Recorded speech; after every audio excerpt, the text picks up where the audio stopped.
Very much, Madam Speaker. Madam Speaker. Melissa Lee.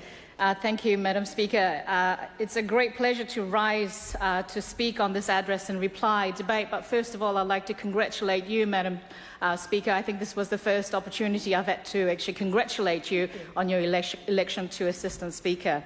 I'm very, very happy for you. Very well deserved. Just referring to this, it's also a great pleasure to actually follow the minister who just resumed her seat.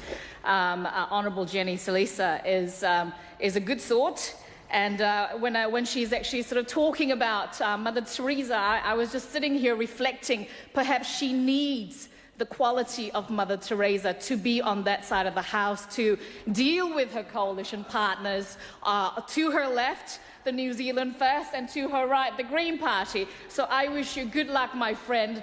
You will require the patience of Mother Teresa to deal with your coalition partners. So well done, and also congratulations on your elevation to Minister for Ethnic Communities. And I'm her shadow, and I'll be following you around, and I look forward to working with you. And we have had presidents. We've actually worked together in the past, so I know that we work really well. So hopefully you just need to answer those questions. I'd like to start by also acknowledging the people in Mount Albert, Madam Speaker. They have, together with so many New Zealanders who voted to continue the strong legacy of the National-led government and voted for a strong economy and an aspirational country. I would also like to acknowledge, in particular, the voters from the migrant community. For some, voting can still be a daunting experience, and acknowledge their support and encouragement of me and my ethnic caucus colleagues as I begin my fourth term as a Member of Parliament for the National Party. Just on that note, I'd just like to actually commiserate my friends on that side, Raymond Hoare and Louisa Wall, who I respect tremendously, and I'm disappointed for you that you did not actually rise to the ministership, but you know, your time will come, so just be patient. I think I rate you guys, so you just need to wait a little bit. I would also like to acknowledge my Korean community, who has staunchly been backing me as a Member of Parliament and backing the National's vision for families, safer communities and a strong economy. I just want to say thank you. Kamsahamnida. That's thank you in my language. A few days ago, I had the distinct privilege to be honoured by the Korean community of Wellington, who held a special reception.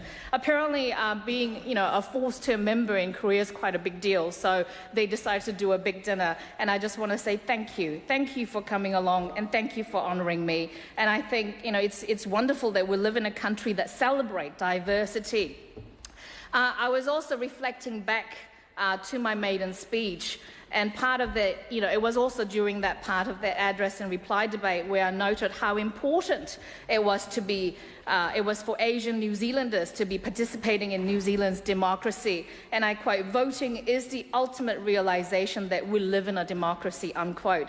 And it is important to say that all voices matter in an election, and in making sure our parliament is representative of the people it legislates for. Whether one is attacked by others for one's last name or one's accent, or indeed for where one tries to build one's life in our country, know that we on this side of the House, National Party, are listening to all of you and will advocate for all of you in this House and across the community of our nation, although some across on the other side may not. Under the national government, we saw booming economy. We saw more jobs being created by businesses ready to offer innovative research and promote New Zealand's brand on the global stage. We saw better roading across our country, and we saw 21st century learning classrooms spring up all across the nation for better education. And building of young minds, actually. National has been a champion for the vulnerable, and will continue to champion those who will have their voices cut off under this new three-pronged government. With my new portfolio responsibilities, I'm reaching out alongside all of my national parliamentary colleagues to talk to these stakeholders in our communities, our businesses and the country that want to make sure they're being listened to. And I can tell this House that people want to ensure that their issues are heard. Order. Members, please don't talk across the aisle. Sorry to interrupt you. Please continue. Thank you, Madam Speaker. That people want to know that the government isn't just dealing with what's interesting to them, but to the people of this country. And I just want to assure the public that National is in fact listening.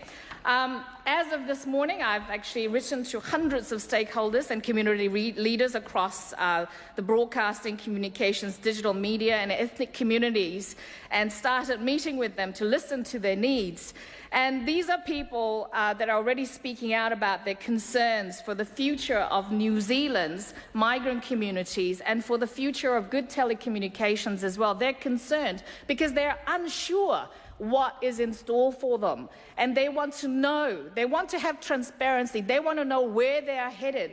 But this government hasn't actually given them the transparency that they promised them so far. So I will keep on asking questions. And my EA tells me that as of today, I've asked 579 written questions to ministers in the 52nd Parliament to ensure that I and the people of New Zealand can hold them to account and support the best transparency and open government that can be done for the benefit of New Zealand's democracy. And some in the media might actually sort of, downplay that and say we're wasting our time or whatever, that we're asking pedantic or unnecessary questions. But these are important questions. These are important because we want an open, transparent Parliament. They are necessary because it has been over a month since the new government took office, and some of those questions that we're asking are not even being answered. Madam Speaker, under this government, we are already seeing their election promises backtracked. Less than 4 or 5 weeks since taking office, just over 2 months since the election. It's disappointing, but it is what comes with a government coalition, so lacking in cohesion and practical policy ideas that they must look back on what was working. I guess National had a strong and innovative plan, and so they will actually go along with that. That member across over there yawns, I think, they've already backtracked on planting 100 million trees a year. And that actually worked out. I had to actually sort of try and calculate how many that would actually mean in 365 days. That's 274,000 trees planted every day, including weekends, to achieve that target. And half of it is already, as members have previously said, half of them is already being planted by the industry already to replace forestry stock as needed to ensure the long-term production of New Zealand's vibrant forestry industry. They've also backtracked on immigration. Everywhere I go, as ethnic communities spokesperson, people tell me they were really concerned about the new government's policy on immigration because they feel that they're going to be discriminated against, like Labor's, immigration policy. If they have a colour of skin like mine, that they might actually discriminate, or that maybe they might have a surname like mine, that they might discriminate. They're really, really concerned. And I urge you, Honourable Jenny Salisa, to look after your constituents in those ethnic portfolios who are really, really concerned. If they haven't talked to you, they will be coming your way and speaking very loudly. Madam Speaker, alongside my national colleagues to champion the needs of the public, we are here speaking for the businesses who actually need some work, and I wish the new government best of luck in their endeavours. So far, they're not doing such a great job, so I look forward to them improving. Under National's 9 years, average take-home pay increased by $13,000 to $59,000 per year, a 28% increase. And this was not merely inflation, but real cash in hand for the benefit of those who actually needed it the most. And in order for them to catch up to the work that the national government did, they're going to have to pedal pretty damn fast. Thank you.